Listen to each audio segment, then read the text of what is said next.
Vadodara police માટે શરમજનક કહી શકાય તેવી વધુ એક ઘટના સામે આવી છે, જેમાં ગઈકાલે રાત્રે નંદેસરી પોલીસ સ્ટેશન વિસ્તારમાં મહીસાગરના કોતરમાં આવેલા રડિયાળપુરાની સીમમાં દારૂનું મોટું કટિંગ કરવામાં આવી રહ્યું હતું। તે સમયે બાતમીના આધારે સ્ટેટ મોનિટરિંગ સેલની ટીમે દરોડો પાડી 40 લાખથી વધુનો વિદેશી દારૂ ઝડપી પાડ્યો છે। આ બનાવમાં મુખ્ય સૂત્રધાર મનોજ પાપડ અને તેના સાગરીતો ઝડપાયા હોવાની માહિતી મળી રહી છે। ત્યારે આ ગુનાની તપાસ એસએમસી પોતે જ કરવાનું હોવાની પણ માહિતી પ્રાપ્ત થઈ રહી છે।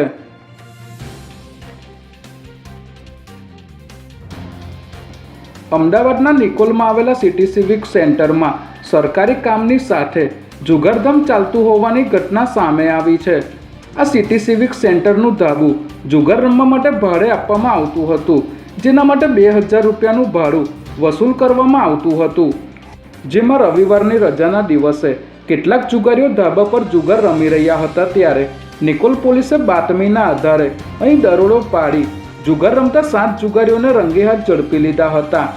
નિકોલ પોલીસે અહીંથી 15000 રૂપિયાની રોકડ રકમ કબજે કરી આ જુગારધામનો પર્દાફાશ કર્યો હતો।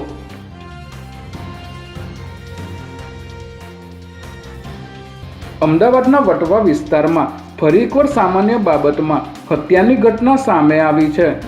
વટવા ગામ શાક માર્કેટ નજીક સુલેમાન તેના મિત્રો સાથે ઊભો હતો, ત્યારે ક્રિષ્ના ખરે નામના વ્યક્તિ સાથે રિક્ષામાં બેસવા બાબતે બબાલ થઈ હતી।